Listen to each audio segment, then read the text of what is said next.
l'exécutif français est main dans la main avec les sionistes. Les sionistes, de manière générale, peuvent s'appuyer sur ceux qui instrumentalisent le judaïsme en France. Je pense notamment au CRIF, qui est une institution quasiment dans notre République. Et donc, de ce point de vue-là, le lobby sioniste étant extrêmement puissant, eh bien, le gouvernement courbe les chines et décide tout simplement de prendre leur parti. Et c'est inacceptable.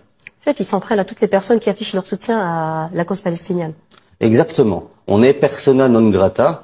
Et vous avez, par exemple, une ministre, d'ailleurs c'est assez marrant, qui est chargée de la lutte contre les discriminations, qui il y a de ça 3 ou 4 jours a déposé plainte contre moi pour antisémitisme, parce que justement, je défends la cause palestinienne et je combats le sionisme. Et il y a une espèce de manœuvre sur la scène publique française qui consiste à vouloir mettre l'amalgame dans la tête des gens, en expliquant qu'être anti-sioniste, c'est être anti-juif. Et donc c'est une fois encore inacceptable. Et d'ailleurs en France, les Français... Pourtant la différence est... Mais il y a une différence énorme. Et d'ailleurs, tous les juifs ne sont pas sionistes, comme tous les sionistes ne sont pas juifs. Et un certain Manuel Valls, sioniste parmi les sionistes en France, peut en témoigner.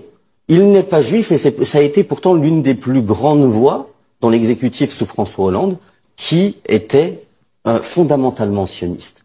Et donc cette tentative de manipulation de l'opinion publique, c'est quelque chose de bien rodé. Et vous savez, comme on dit, le mensonge prend l'ascenseur et la vérité prend l'escalier. Et je pense que la fin de ces tentatives de manipulation est très très proche.